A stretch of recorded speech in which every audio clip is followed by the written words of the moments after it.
Vishwabhushan doctor Babasaheb Ambedkar सार्वजनिक जयंती उत्सव समिती महोत्सव समिती संघर्षभूमी अंबाजोगाई या ठिकाणी आपण या 1 एप्रिल ते 14 एप्रिल असा 14 दिवसाचा महोत्सव या ठिकाणी आपण साजरा करतो आणि या महोत्सवाला मी अगदी जवळून अनुभवतोय, पाहतोय.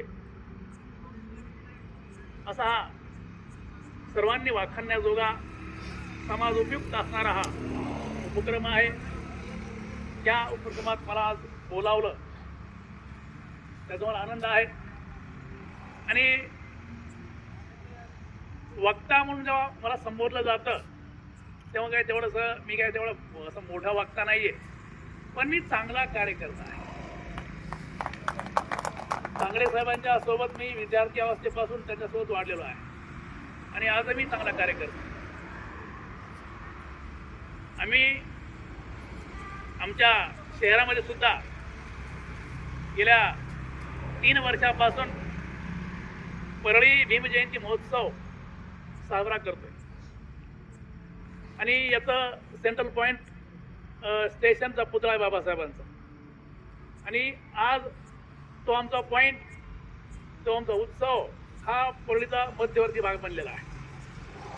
आम्ही त्या उत्सवापोटी साधारणतः 4 ते 5 लाख रुपये खर्च करतो.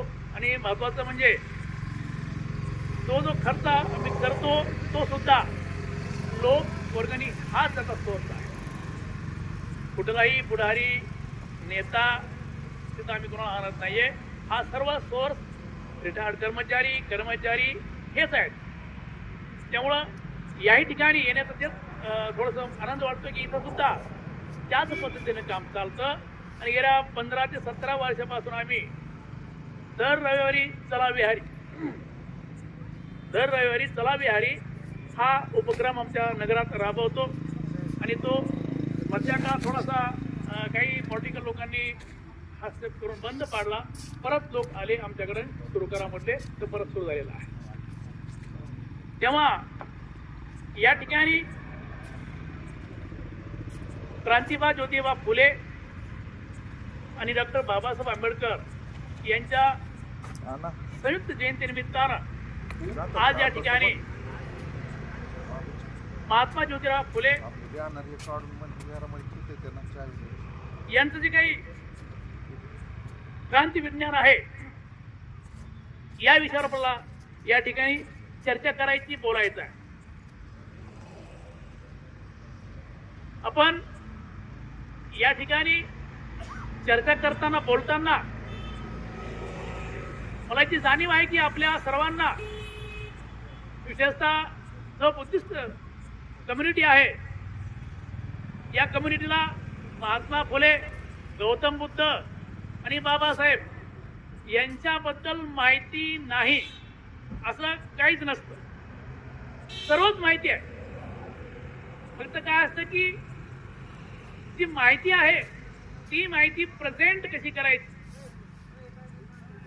ती प्रेझेंट करून त्यातून काय संदेश द्यायचा, काय संदेश घ्यायचा आणि पुढं आपण चळवळ चालवताना, व्यक्तिगत जीवन जगताना ते कसं अंमलात आणायचं हा एक थोडासा विचाराचा मुद्दा असतो. कारण पुस्तकं वाचून जशास तसं मांडणी करतो आपण, बोलतो, ऐकतो आणि निघून जातो. परंतु काही स्पेसिफिक मांडलं, स्पेसिफिक सांगितलं तर त्यातून आपल्याला काहीतरी शिकायला मिळत असतं. आपण असं पाहतो की महात्मा फुल्यांचं चरित्र, महात्मा फुल्यांचं जीवन पाहत असताना कुठलाही महापुरुष त्या काळाचा अपत्य असतो. मग महात्मा ज्योतिबा फुले हे जे घडले त्यांच्या घडण्यामध्ये काय काय होऊन गेलं. मग कारण व्यक्ती घडत असताना त्याच्या सभोवताली काय काय घडलंय याचा त्या व्यक्तीच्या व्यक्तिमत्वावर, त्याच्या जडणघडणीवर हा प्रभाव पडतो आणि परिणाम होतो आणि त्यातून ती व्यक्ती तयार होतात. आपण असं पाहतो की महात्मा ज्योतिबा फुले यांच्यावर 4 बाजूंनी 4 प्रकारे संस्कार होण्याचं काम झालंय. ते 4 भाग म्हणजे त्यांची स्वतःची मावस बहीण, तिचं नाव सगुणाबाई क्षीरसागर आहे. या सगुणाबाई क्षीरसागरला बालवैधव्य प्राप्त झालं. म्हणजे या सगुणाबाईचा नवरा पती हा बालपणीच वारला. त्यामुळं या बाईला मग आपलं पुढील जीवन जगण्यासाठी काहीतरी पोटा पाण्यात सोडण्यासाठी काहीतरी व्यवसाय, नोकरी, काम शोधावं लागलं. म्हणून त्यांनी काय केलं, त्या काळामध्ये इंग्रज अधिकाऱ्याकडं त्यांचे मुलं सांभाळण्याची नोकरी पत्करली. आणि मग ही नोकरी पत्करली असताना या सगुणाबाईचा संबंध, त्यांचा परिचय या इंग्रजांच्या कल्चरशी झाला, इंग्रजांच्या वागण्याशी झाला, इंग्रजांच्या शिक्षणाशी झाला, इंग्रजांच्या बोलण्याचा झाला, इंग्रजांच्या त्या ख्रिश्चन मिशनरीचा झाला. आणि मग त्याला कळलं की ही माणसं उदारमतवादी आहेत, ही माणसं संस्कारी आहेत, ही माणसं मानवता जपणारी आहेत, ही माणसं माणसानं कसं वागावं हे कळणारी आहे. आणि म्हणून ज्योतिबांनाही अशाच प्रकारे घडवलं पाहिजे, ज्योतिबांनाही अशाच प्रकारे शाळेत घातलं गेलं पाहिजे. अशा प्रकारची गोष्ट त्यांनी हेरली आणि ती त्यांच्या भावाकडे बोलून टाकली. हा एक त्यांचा व्यक्तिमत्वाचा मोठा पैलू आहे घटनेमध्ये. दुसरा असा आहे की ज्योतिबांनी शाळेमध्ये शिकायला सुरुवात केल्यानंतर शाळेला खंड पडला. मग ज्योतिबांची शाळा बंद झाली. आणि मग त्याच काळामध्ये ज्योतिबांचे शेजारी शिक्षक आहेत गफार बेग, तेही शिक्षक असल्यामुळे त्यांनाही शिक्षणाची चावल होती, माहिती होती. त्यांनी गोविंदरावांना सांगितलं की ज्योतिबाचं शिक्षण बंद करू नका. ज्योतिबा पुन्हा शाळेत जायला लागले.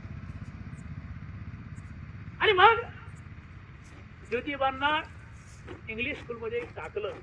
आणि मग ज्योतिबांचा संबंध, यापूर्वी ते मराठी शाळेत शिकले होते, त्या शाळेमध्ये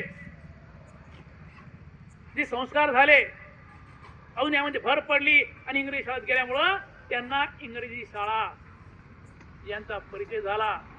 इंग्रजी शाळा ह्या मानवतावाद शिकवतात, इंग्रजी शाळा ह्या बंधुभाव शिकवतात, याचाही त्याचा प्रभाव पडला. आणि सर्वात महत्वाचा म्हणजे थॉमस पेन नावाचा जो विचारवंत होता, अमेरिकन विचारवंत, त्या विचारवंताच्या विचाराचा मोठा प्रभाव यांच्यावर.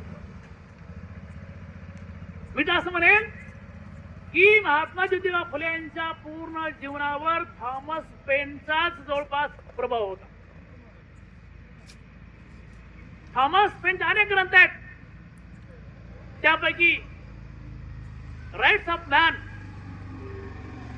या ग्रंथाचा खूप मोठा प्रभाव.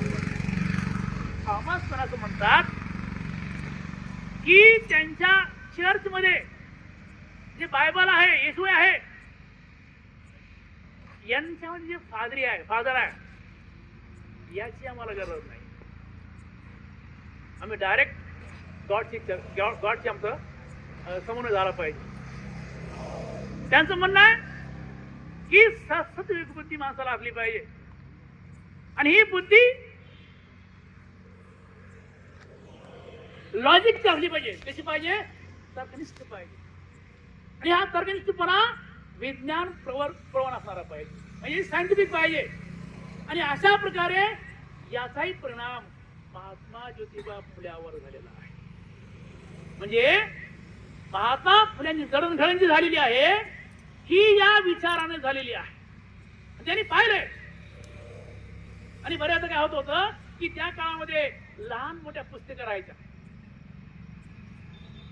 मिशनरी काढायचे, त्यात ते कम्पेअर करायचे की हिंदू धर्मामध्ये कसं आहे, आमच्याकडे कसं आहे, हिंदूमध्ये अस्पृश्यता आहे, हिंदूमध्ये अधिकार नाही आहेत, आमच्याकडे कसे आहेत. पण त्यांनीच अभ्यास केला आणि त्या कळलं की या देशामध्ये प्रामुख्यानं स्त्रिया, शूद्रातिशूद्र आणि शेतकरी हे सर्वात जास्त पिळला गेलेला वर्ग आहे. हे सर्वात जास्त शोषित आहेत याची जाणीव महात्मा फुल्यांना झाली. आणि विशेषतः आपण असं पाहतो की महात्मा फुले जेव्हा त्यांच्या ब्राह्मण मित्राच्या लग्नाच्या वरातीमध्ये अगदी अंगावर कोट घालून पटका घालून वरातीत चालू लागले, वरात जोमात आहे, रंगात आहे. परंतु काही ब्राह्मण पाहतात हे माळ्याचं पोरग आमच्या ब्राह्मणांच्या वरातीमध्ये सर्वात पुढे कसं चाललेलं आहे. त्यांचे माथे ठणकले आणि त्यांनी महात्मा ज्योतिबा फुल्यांना फरफर ओढलं आणि बाजूला काढलं आणि सांगितलं की तू माळ्याचं पोर, तू शूद्र आहेस, तू ब्राह्मणाच्या आमच्या वरातीमध्ये कसं काय रे. त्यांना फेकून दिलं बाजूला. मग काय महात्मा फुले रडू लागले आणि बाजूलाच काही महारामागाची पोरं आहेत, उघडे नागडे खेळायला मातीमध्ये. ते हसतात त्याला बघून महात्मा फुल्याला. अरे या फुल्याला ब्राह्मणांनी ढकलून बाहेर फेकून दिला, त्याचा अपमान केला. हसतायत आणि महात्मा फुले पाहतायत त्यांना, ते मला हसतायत. मग त्यांना रिअलाइज झालं, जाणीव झाली की मी स्वतःला शूद्र मानत नाहीये. मी एवढा शिकल्या सवरलेला आहे, इंग्रजी शाळेत गेलेलो आहे, तरी माझी अशी अवस्था. तर ह्या महारामांची काय अवस्था असेल, त्यांना ते ठणकलं डोक्यातले. आणि मग त्यांच्या मनामध्ये क्रांतीचं बीज जे तयार होतं ते वाढायला सुरुवात. आणि अशा प्रकारे त्यांनी मग या भारतीय समाज व्यवस्थेचा जो अभ्यास केला, त्यांनी हेरलं की या ठिकाणी हे प्रामुख्याने जे वर्ग आहेत, स्त्रियांचा वर्ग, शूद्रातिशूद्रांचा वर्ग आणि शेतकरी यांचं मोठ्या प्रमाणामध्ये धर्माच्या नावानं, जातीच्या नावानं ही ब्राह्मणवादी मंडळी शोषण करतायत. ठरवलं की शेठजी, भटजी, लाटजी विरुद्ध आपण आंदोलन करायचं. आपण आंदोलन करायचं. या देशातील, या पुण्यातील जी काही गैरबराबरी आहे, जी विषमता आहे, ती नष्ट करण्यासाठी प्रयत्न करायचा. मग करायचं काय पुढं? मग ठीक आहे की ब्राह्मण हे शोषण करतात धर्माच्या नावानं. ब्राह्मणाचा धर्म खोटा आहे, ब्राह्मणी धर्मामध्ये अंधश्रद्धा आहे, ब्राह्मणी धर्मामध्ये भीती आहे. त्या भीतीपुढे सर्व लोक त्यांचं अनुकरण करतात, हे खरं आहे. मग तरीही या समाजाला, या अस्पृश्यांना, या स्त्रियांना न्याय द्यायचा कसा? आणि मग हा न्याय द्यायचा कसा याचा शोध सुरू झालेला आहे. आणि ह्या शोधातूनच मग महात्मा फुल्यांचं क्रांती विज्ञान काय आहे हे आम्हाला कळू शकतो. आम्ही असं म्हणतो की महात्मा फुल्यांचं क्रांती विज्ञान म्हणजे काय? आता क्रांती विज्ञान म्हणजे काय? एक प्रकारचा विचार. तत्वज्ञान, फिलॉसॉफी म्हणजे काय आहे? ते आहे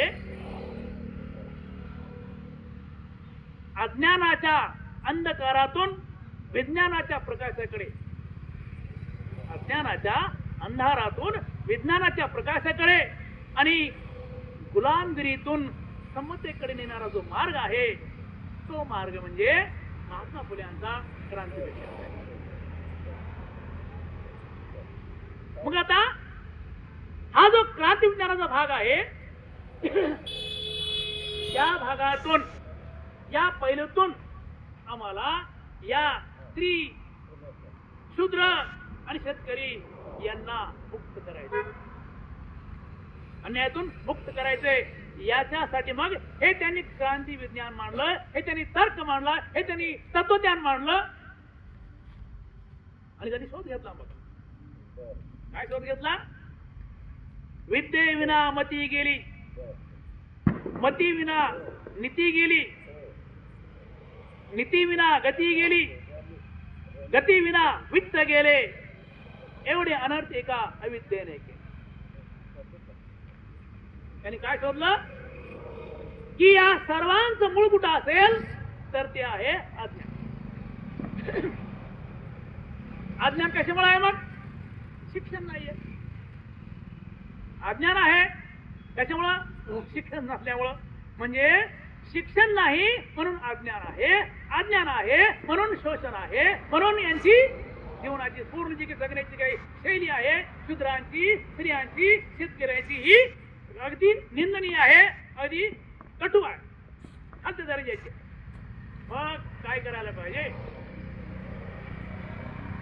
त्याच म्हणतात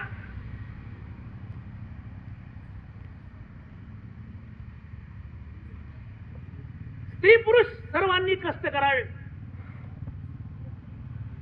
कुटुंबा पोहोचावे आनंदाने, नित्य मुला मुलींना शाळेत घालावे, अन्नदान द्यावे विद्यार्थ्यांना.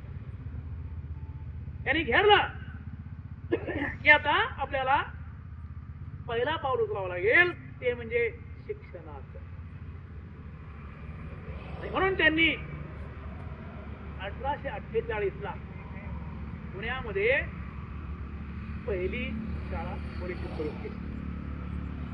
आणि एवढंच नाही तर पुढे पुढे त्यांनी अनेक शाळा सुरू केल्या आणि या शाळांना ब्रिटिश गव्हर्नमेंट त्यांनी अनुदान सुद्धा दिलं. आणि मग या शिक्षणातून हे शूद्र शेतकऱ्याचे पोरं शहाणे होतील आणि आमची धर्माज्ञा मानणार नाहीत, याच्यासाठी पुण्याच्या ब्राह्मणांची पोट दुखायला सुरुवात झाली. आणि मग दरम्यानच्या काळामध्ये महात्मा फुले यांच्या शाळेंना अनुदान मिळावं याच्यासाठी सयाजीराव गायकवाडांकडे पत्र गेलं होतं आणि त्यांनी काहीतरी 100 रुपये अनुदान मान्य केलं होतं. पुण्याहून खास काही ब्राह्मण गेले सयाजीराव महाराजांना भेटायला आणि सांगितलं की महाराज अशा प्रकारचा अन्याय करू नका, हेच शूद्राचे पोरं उद्या शिकून आमच्या धर्मावर ग्लानी घालतील, आम्हाला शिव्या घालतील, आमची बदनामी करतील, तुम्ही हे बंद करा. आणि मग अशा प्रकारे ते महाराजांची कानं भरले त्यांनी आणि चार कानं भरून त्यांना हे अनुदान बंद करायला भाग पाडले. पण तरीही महात्मा फुले काही ठरले नाही. मला माहिती आहे की महात्मा फुले ही मोठी आसामी होती, त्यांच्याकडं त्यांचा व्यापार, ठेकेदारी, फुलांचा व्यवसाय, यातून त्यांच्याकडे भरपूर पैसा होता. असं म्हणतात की फक्त त्या काळामध्ये फक्त फुलांच्या व्यवसायातून त्या काळात रोजचे 100 रुपये त्याच्याकडे होते त्या काळात. आणि मग अशा प्रकारे महात्मा फुल्यांनी आपल्या कमाईचा बहुतांश हिस्सा हा शिक्षण आणि अनेक सामाजिक उपक्रमामध्ये खर्च केलेला आहे. कारण बरेचदा असं म्हटलं गेलंय की महात्मा फुले हे आर्थिकदृष्ट्या सक्षम होते, मग तरीही ते इंग्रजांचं अनुदान का घ्यायचे? त्याचं उत्तर असं आहे की काही अंश अनुदान होतं, परंतु शिक्षणाखेरीज अनेक त्यांच्या गोष्टी होत्या. विशेषतः बोर्डिंग होत्या काही. त्यांच्या बोर्डिंग मध्ये रोजचे 500 विद्यार्थी जेवायचे. असा तो खर्च महात्मा फुले त्यांच्या स्वतःच्या कमाईतून तिथं खर्च करायचे.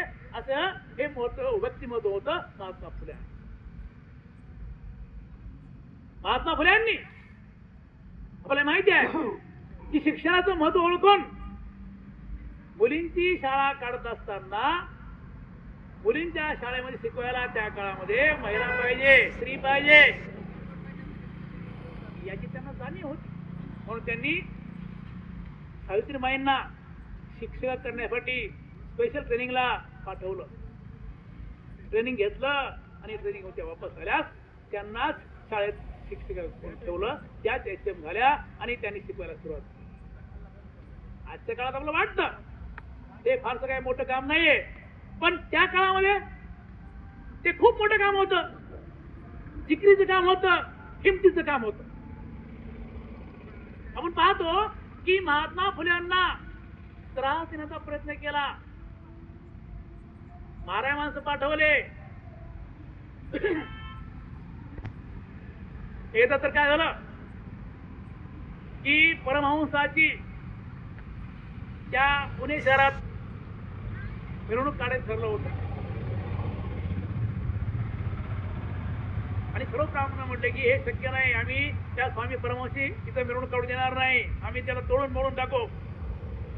परंतु महात्मा फुल्यांकडं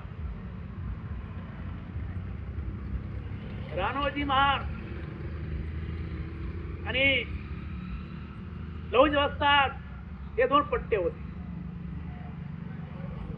रानोजी महाराने 350 मारफत जमा केली होती. फक्त इशारा. कोणता इशारा? महात्मा फुले म्हणले या की तयारच होते. म्हणजे अशा प्रकारे महात्मा फुल्यांनी बुद्धी वापरली आणि गरज पडली तेव्हा हे ताकदी वापरली. कुणाची? रानोजी महाराजची आणि आपल्या लौजी वस्तादाची. आणि मग त्यांनी अशा प्रकारे शिक्षणाची प्रक्रिया पुढे चालूच ठेवली. आणि पुढे आपण पाहतो की सावित्रीबाईंना अक्षरशः लोकांनी चिखल फेकून मारला, शेण मारलं, तरी त्यांचा चिवटपणा जो आहे तो चिवटपणा काही गेला नाही. आणि आज नेमकी आपल्याकडं चिवटपणा जो असतो चळवळीचा, तो चिवटपणा कुठेतरी थोडा कमी वाटतोय. बऱ्याचदा आपण लोक असं बोलताना म्हणतात ती चळवळ संपली काय असं वाटतं. पण माणसाला एक 15-20 वर्षापूर्वी आमच्या परळी शहरामध्ये कुठे देत असते म्हणा की आपापल्या गल्लीमध्ये पाट्या राहायच्या. दलित बँकेची पार्टी, RBIची पार्टी, BSPची पार्टी, अशा पाट्या राहायच्या. आमच्याकडे होत्या पाट्या. आता पाट्या गायब झाल्या. काय झालं? माणसंच गायब झाले. आता पूर्वी होते माणसं 4-2 माणसं, RBIची 4 माणसं, 75ची 4 माणसं, BSPला 4 माणसं राहायचे पहिले. आता आहे का माणसं? माणसंच नाही राहत. आता डायरेक्ट आपले माणसं कुठे आहेत? त्या पार्टीत प्रस्थापिताच्या, त्या पार्टीत प्रस्थापिताच्या, त्या पार्टीत प्रस्थापिताच्या. माणसंच नाही राहत.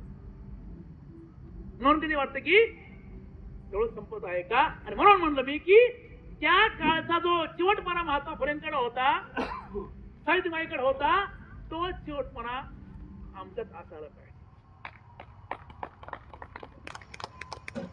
आणि तो चिवटपणा नाही म्हणून आमच्याकडं राजकीय व्यवस्था, राजकीय पक्ष हे आमचे काही डेव्हलप होताना दिसत नाहीये. अशा प्रकारे महात्मा फुले यांनी पहिल्यांदा काय दिलं आम्हाला? शिक्षण दिलं आणि शिक्षणातून मग आमचं अज्ञान दूर करण्याचा त्यांनी प्रयत्न केला. आपण पुढचा मुद्दा पाहतोय की महात्मा फुले यांनी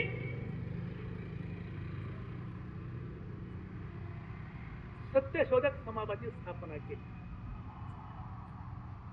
24 सप्टेंबर 1873.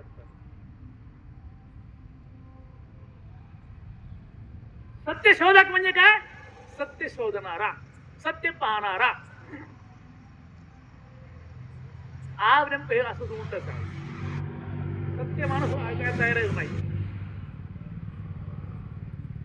महात्मा फुले यांनी विशेषतः ब्राह्मणी धर्माच्या विरुद्ध बंड पुकारण्यासाठी ब्राह्मणी धर्माचं जे काही षड्यंत्रकारी रूप आहे ते एक्सपोज करण्यासाठी, ब्राह्मणी धर्माचं जे काही अंधश्रद्धा आहे, ज्या जुन्या रूढी परंपरा आहेत, ज्यामध्ये स्त्री शूद्रातिशूद्र स्त्रिया आणि शेतकरी यांचं जे काही शोषण होतं ते थांबवण्यासाठी लोकांना शिक्षण दिलेलं आहे. त्यातून लोकांकडे शहाणपण आलेलं आहे. हे शहाणपण लोकांनी वापरलं पाहिजे याच्यासाठी त्यांनी सत्यशोधक समाजाची स्थापना केली. आम्ही असं पाहतो की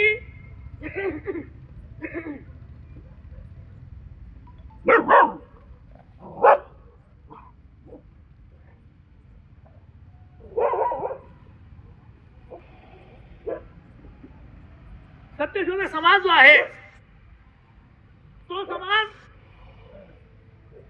ब्राह्मणांच्या सर्वच ज्या ऍक्टिव्हिटी आहेत त्याच्यावर आक्षेप घेतो. ते म्हणतात ना, वेद कसं कुठून आले? आपोआप दैव शिक्षण आले. अरे ते त्याला चॅलेंज करतात. असं होत नसते. वेद, पुराण, मूर्तीपूजा, चातुर्वर्ण्य, पौरहत्य हे सर्व आम्ही झुगारून दिलं पाहिजे असं महात्मा फुले यांनी या सर्व लोकांना सांगितलेलं आहे. विशेषतः जे सत्यशोधक समाज आहे ते 3 तत्वावर काम करते. एक, त्यांचं असं म्हणणं आहे देव आणि माणूस किंवा भक्त आणि निर्मिक. महात्मा फुले यांनी काय केलंय? देव हा शब्द नाकारला, त्यांनी निर्मिक हा शब्द वापरला. आणि पहा, मला असं वाटतं की महात्मा फुलेंवर चर्च आणि ख्रिश्चॅनिटी याचा बराच प्रभाव पडलेला आहे. कारण ख्रिस्ती धर्मही काय म्हणतात? ईश्वर एकच आहे, जीसस क्राइस्ट. परंतु महात्मा फुले यांना बऱ्याच येशू ख्रिस्ताच्या काही गोष्टी आवडत नाहीत. त्यामुळे ते काय करतात? थोडं रूपांतर करतात आणि ते काय म्हणतात की आपल्याला की व्यक्ती किंवा भक्त आणि ईश्वर तिचा अर्थात निर्मिक यांच्यामध्ये एजंटाची गरज नाही. एजंट कोण आहे?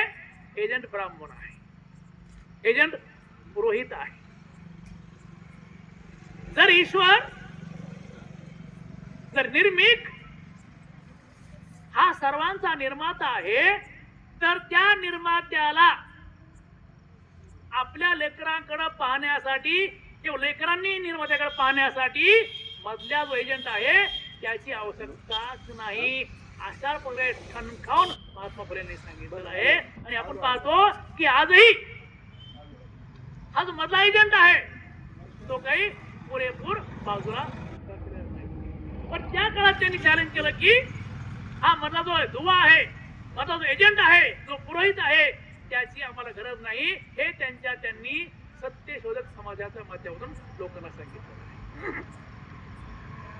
हे ऐकून ब्राह्मणाचे डोके खणकले, माथे खणकले त्यांनी महात्मा फुल्यांवर फिजिकल असॉल्ट, शारीरिक हल्ला करण्याचा प्रयत्न केला.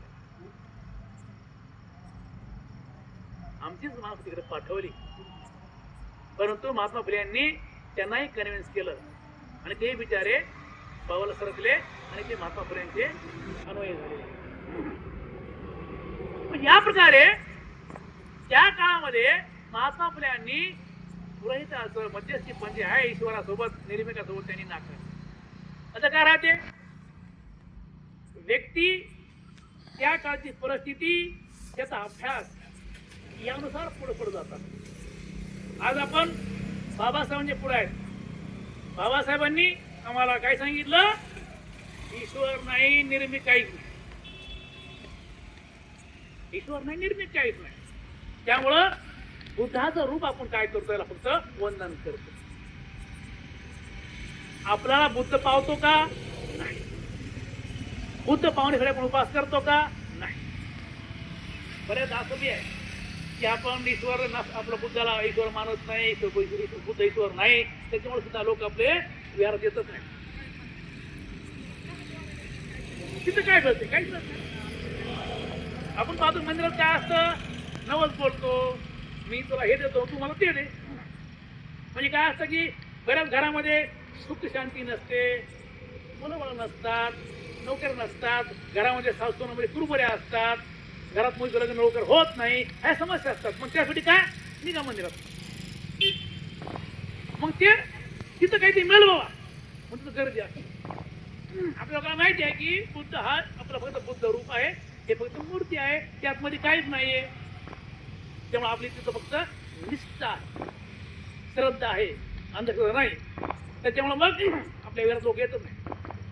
पण लोक विहारात आले पाहिजे, पण भीतीपुटी नाही, हा आमचा आदर्श आहे म्हणून आले पाहिजे, अशी आपली पुढची तयारी असायला पाहिजे. तर मग महात्मा फुल्यांनी ते पुरेच नाकारलं, मध्यस्थ नाकारला आणि ब्राह्मणांनी खूप प्रयत्न केला त्यांना मारण्याचा, पण काही सक्सेस झालं पाहिजे. काही कामामध्ये त्यांनी रामोजी महाराजी आणि ते आपले आहेत दोघे त्यांच्या सहाय्याने ते टिकले आहे. दुसरं असं होतं की त्या काळामध्ये जमीनदार हा शेतकऱ्यांचं मोठ्या प्रमाणामध्ये शोषण करायचं. जमीनदार शेत शोषण करायचा, एका बरोबर जमीनदार, दुसऱ्या बरोबर ब्राह्मण. आपण आजही पाहतो ना की ओबीसी समाज हा पूर्णपणे धर्माच्या ताब्यात आहे. कमवतो कमवतो कमवतो आणि मग या देवाला जा, त्या देवाला जा, ही कोणती कर, त्याला बकर काप, ते कीर्तन कर, ते भजन कर, आणि सगळी कमाई त्यात घाल. त्यात आम्ही नाही म्हणून आमचा विकास आहे. काल परवा कोणी मला टीव्हीवर की हा जो खरात बाबा आहे, अशोक खरात बाबा, या अशोक खरात बाबाकडं जेवढे भाविक म्हणून आले, जेवढ्या महिला आल्या, त्यामध्ये कुणीही फुले शाहू आंबेडकरला मानणाऱ्या कुणीच नाही. कारण आमचा विश्वास या तत्वावर आहे, या विचारावर आहे, म्हणून तिकडे कुणीच गेलं नाही आमचं. आणि अशा प्रकारे मग हा जो शेतकरी आहे, या शेतकऱ्याचं दुहेरी शोषण चालू आहे. एक जमीनदाराकडून आणि दुसरं या ब्राह्मणाकडून. कुठलेही विधी करण्यासाठी ब्राह्मणाचं शोषण, ही पूजा करण्यासाठी ब्राह्मणाचं शोषण. म्हणजे अशा प्रकारे हे शोषण ब्राह्मण करतात. अशा प्रकारे शेतकऱ्यांना त्यांनी शहाणा करण्याचा प्रयत्न करा, याच्यासाठी त्यांनी शेतकऱ्याचा असूड हा ग्रंथही लिहिलेला आहे. त्यानंतर सर्वांना शिक्षण,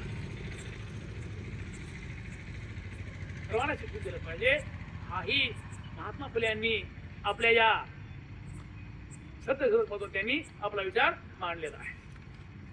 तिसरा मुद्दा आहे स्त्री शिक्षण. हा स्त्रियांचा सक्षमीकरणाचा पाया आहे. जेव्हा त्यांनी मांडलेला स्त्रियांचा सक्षमीकरणाचा पाया काय असेल तर ते आहे शिक्षण. आणि हे शिक्षण दिलं गेलं तर स्त्रिया शिकतील, शहाण्या होतील आणि त्यांचं जीवन हे पुढे जाणार आहे. आपण असं पाहतो की स्त्रियांना सुद्धा त्या काळामध्ये बाल विधवा पण त्यांना लादलं जायचं, त्यांचं शोषण केलं जायचं. या शोषणातून अनावरस अपत्य निर्माण व्हायचे आणि हे अनावरस अपत्य निर्माण होऊ नये म्हणून या स्त्रिया आत्महत्या करायची. या आत्महत्या रोखण्यासाठी महात्मा फुल्यांनी आमच्याकडं खुल्या मनानं या ज्याच्या स्त्रियावर असा काही कुठं अन्याय झालाय आणि त्यातून त्यांना गर्भधारणा झाली, त्यांनी आमच्याकडे या, बाळांत व्हा आणि निघून जा आणि कोणाला नाव करणार. एवढं नाही तर त्या अशा समाजाहून त्या काशीबाई ब्राह्मण काशीबाई होती, तिचा असं झालं होतं, तिचं अपत्य महात्मा फुल्यांनी दत्तक घेतलं, तिला आपण पुढं यशवंतराव डॉक्टर यशवंत केलं त्यांनी. म्हणजे अशा प्रकारे महात्मा फुल्यांनी आपल्या क्रांती विज्ञानामध्ये 3 गोष्टी मांडल्यात. आपण पाहतो की त्यांनी गुलामी नष्ट करायचा प्रयत्न केला, सामाजिक समता निर्माण करायचा प्रयत्न केला आणि सर्वांना शिक्षण दिलं पाहिजे हे त्यांनी सांगितलेलं आहे. याला तो काय म्हणतो, महात्मा फुल्यांचा क्रांती विज्ञान. आणि यातून त्यांनी या समाजामध्ये मोठ्या प्रमाणामध्ये परिवर्तन घडवून आणण्याचा प्रयत्न केलाय असं आम्हाला दिसून येतं. आणि त्यांचे क्रांती विज्ञान सक्सेस करण्यासाठी त्यांनी अनेक प्रकारची त्यांची ग्रंथ संपदा आहे. तर त्यांनी कसं आहे की ज्या काळात माणूस घडतो त्या काळात तो कार्य करतो, पण त्याचा कार्यकाळ संपला की लोक त्याला विसरून जातात. याच्यासाठी काय पाहिजे की त्यांचं कार्य पुढे जाण्यासाठी काय पाहिजे, ग्रंथ संपदा पाहिजे. महात्मा फुल्यांनी, बाबासाहेबांनी तेवढ्या तोडीचे ग्रंथ लिहिले आहे आणि हे ग्रंथ गुलामगिरी आहे, शेतकऱ्याचा असूड आहे, सर्वांचे सत्य धर्म आहे, ब्राह्मणांचे कसब आहे. यातून त्यांनी त्या काळामध्ये जे पाहिजे होतं ते त्यांनी लोकांना दिलेलं आहे. तरी पहा, महात्मा फुले गेल्यानंतर सुद्धा जी काही जातीयता आहे, जे काय पारंपरिक प्रवाह आहे तो काय संपत नव्हता. डॉक्टर विनायक घोले हे नंतर झाले सत्य समूहाचे अध्यक्ष झाले, पण काहीतरी असताना. मग आता त्यांच्या घरात त्यांची मुलगी होती, साहजिकच त्यांनी मुलीला शिकवायला सुरू केलं. पण त्या घोलेची आई तिला विचारायची, ती पोराला सांगेली बाबा मुलीला शाळेत घालू नको, हे बरोबर नाही, ते धर्माच्या विरोधात आहे, असं करू नको. पण बाप कुठं ऐकतो, तर तो बाप कुठं आहे, समाजाचा कार्यकर्ता आहे, तो ऐकत नाही ना. आणि मग शेवटी एवढं भयंकर तिनं पाऊल उचल त्या म्हातारीनं, तिने काय केलं, कासाचे तुकडे गेले बारीक बारीक बारीक आणि त्या मुलीला एका लाडून ते तुकडे करून खावलं. त्या मुलीनं लाडू खाल्ला, खाता आजीला म्हणले, आजी लाडू वेगळा करतो थोडासा, ते नाही, थोडी चव बदलली, म्हणले हा चांगलाच आहे. त्या मुलीने लाडू खाल्ला आणि नंतर तिच्या पोटामध्ये रक्तस्राव झाला आणि ती मुलगी अक्षरशः मरण पावली. तात्पर्य असं आहे की एवढं होऊनही माणसं परिवर्तन स्वीकारायला तयार होत नाहीयेत. ही मोठी शोकांतिका आहे आणि ती शोकांतिका नेमकी आजही बौद्ध समाजाचा आहे. आपण जीव तोडून ओबीसी समुदायाला, भारतीयरांना, बौद्धतरांना सांगण्याचा प्रयत्न करतो, पण यांच्या मनावर काय आपला प्रभाव पडतच नाही. किती प्रयत्न करतो आपण, त्यांना घोळतो, त्याला पुढे पुढे करून आणतो, त्याचं नाव छापतो, त्याला टेबलवर बसवतो, पण काय अशा प्रकारच्या प्रॅक्टिस तर खूप केलं बीएसपी आमच्या काळात, पण त्याला दुसरा पर्याय पण नाहीये. जोपर्यंत हा ओबीसी समाज शहाणा होत नाही तोपर्यंत आंबेडकरी चळवळीला पुढं सक्सेस सुद्धा नाही असं वाटतंय. तर तोच आमचा आधार आहे. तर याप्रमाणे म्हणजे महात्मा फुल्यांच्या प्रयत्नानंतर सुद्धा जेवढं यश पाहिजे तेवढं प्राप्त नाही. आणि मी पुढे पाहतो की पुढे चालून तर महात्मा फुल्यांचा सुशोधक समाज हा पूर्णपणे ब्राह्मण आणि ब्राह्मणेतर असाच निर्माण झालेला आहे. पुढं जेथे जवळकर आले म्हणून पाहतो की बाबासाहेब सत्याग्रह होता वाढला. जे जवळकर म्हटले की बाबासाहेब आम्ही सत्याग्रहामध्ये येतो, पण त्यामध्ये ब्राह्मणांनी एंट्री देऊ नका. बाबासाहेब नाही म्हटले, असं नाही, आपण ब्राह्मणी प्रवृत्तीला विरोध करतोय, ब्राह्मण जातीला नाही. आणि मग अशाच प्रकारे पुढे होत गेलं. आणि मग जे कोणी होते सत्याग्रह चळवळीचे माणसं हे पुढं फैजपूरच्या अधिवेशनामध्ये काँग्रेसमध्ये विलीन झाले आणि सत्याग्रह समाज संपला. तेव्हा बाबासाहेब म्हणाले मग आता महात्मा फुल्यांचा मी एकमेव वारस उरलो आहे, आता दुसरं कोणी वारस नाहीये. आणि त्याच प्रकारे बाबासाहेबांच्या नंतर जे बौद्ध समाज आहे, पुरोहितांचा महार समाज आहे, तोच महात्मा फुल्यांचा वारस आहे, दुसरं कोणी नाही. पण आता आपल्याला वारसाची संख्या वाढवावी लागेल. आपणच करू वारसा घेऊन जाऊ. तेव्हा या प्रकारे आपण महात्मा फुलेंचा क्रांती विज्ञानाचा सिद्धांत आहे, ते तत्वज्ञान आहे, जे विचार आहे, ते मी या ठिकाणी माझ्या काही आकलनाप्रमाणे मांडण्याचा मी प्रयत्न केलेला आहे. आपण या ठिकाणी सर्वांनी माझं बोलणं शांतपणे ऐकलं, त्याबद्दल मी आपला आभारी आहे. आणि अशाच प्रकारे मला वारंवार या ठिकाणी यायला आवडतं. कारण काय की बाहेर माणसं ढोंगी आहे, प्रवीण राहतो ना प्रवीणमध्ये, म्हणजे मोठेपणा द्यावा लागतो. तर खाली ठेवून जमिनीवर पाय ठेवून काम करणे माणसं जे असतात ती माणसं खूप कमी आहेत. पुढे आम्ही राहतो तर साहेब इन्साफमध्ये होतो, आम्ही बाममध्ये होतो, ती माणसं आजही कामाची. त्याप्रमाणे आपण सर्वांनी या ठिकाणी मी पाहतो, आम्ही नेहमी पाहतो ना, कार्यक्रम रोजच पाहतो, माणसं कमी असतात, पण आम्हाला चिवटपणा खूप आवडतो इथला. एकदा आम्ही इथं मोर्चा काढला होता इन्साफचा, आंबेडकर चौकात पासून त्या दवाखान्यापर्यंत मोर्चा अनाऊन्स केला. मग काय बाबा मोर्चा आहे म्हणून पोलीस होत्या, मोठ्या 2 व्हॅन आले तिथं चौकात, आंबेडकर चौकात.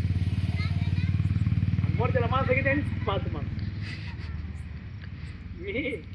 मी काळजे ते आपले रईसुद्दीन अन्सारी आणि ॲडव्होकेट गोरे होते, ते 2 माणसं झेंडे झाला, थोडे बॅनर झाला, चौक. पोलीस म्हणाले सर मोर्चा करताय, कॅन्सल करा, माणसं नाही. आम्ही तसं नसतं, आमचं ठरलं की ठरलं, एक असो 2 असो, शेवटी मोर्चा आम्ही आला, पण आला शेवटी धोका मोर्चा आमचा. तर हा शेवटपणा तुमचा पाहून आम्हाला शेवटपणा आवडतो, आणि हा शेवटपणा जवळ पुढे घेऊन येणार आहे. तेव्हा पुन्हा एकदा सर्वांचे धन्यवाद मानतो आणि थांबतो. जय भीम, जय प्रबुद्ध भारत.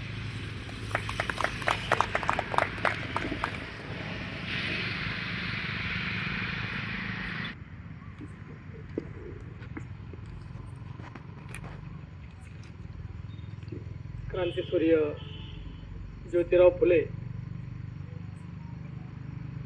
यांचे क्रांतिविज्ञान या विषयावर आदरणीय प्राध्यापक विलास रोडे सरांनी आपलं चिंतनीय असं भाषण या ठिकाणी केलेलं आहे. त्यांनी अनेक मुद्द्यांना स्पर्श केलेला आहे. जसं आपण सुरुवातीलाच म्हणले की विद्येविना मती गेली, हा जो सिद्धांत आहे हा सिद्धांत काही साधा सिद्धांत नाही. कारण बुद्धांनी सांगितलं आहे अविद्या पत्या संखारा, संखारा पत्या वियाणं, वियाणं पत्या नामरूपक. हा जो प्रतित्य समुत्पादाचा जो सिद्धांत आहे हाच सिद्धांत पुढे क्रांतीसूर्य ज्योतिबा फुले यांनी पुढे घेतलेला आहे. आणि म्हणून हे जे जशी 12 निदानांची साखळी तथागत बुद्धांनी मांडली आणि एक विज्ञान लोकांसमोर मांडलं. क्रांतीचं विज्ञान आहे ते, म्हणजे हे असं आहे, याच्या ओढून ते निर्माण होत आहे. कुठलीही गोष्ट विनाकारण निर्माण होत नाही असं बुद्ध म्हणतात आणि तीच गोष्ट फुल्यांनी मांडली. आणि म्हणून अविद्या नष्ट झाली पाहिजे, विद्या ग्रहण केली पाहिजे, हा जो सिद्धांत आहे, हे जे तत्व आहे विज्ञानाचं तत्व आहे. विज्ञान म्हणजे सायन्स. आणि मग हे जे सायन्स आहे हे सायन्स लोकांपर्यंत पोहोचवण्यासाठी फुल्यांनी हा जो प्रयत्न केला तो महत्त्वाचा होता. आणि तेच बाब आज या ठिकाणी रोडे सरांनी मांडलेली आहे. खूप खूप धन्यवाद सर. आजच्या या कार्यक्रमाचे अध्यक्ष आदरणीय गुलाबराव दादा गायकवाड यांना मी विनंती करतो की त्यांनी थोडक्यात अध्यक्षीय समारोप करावा.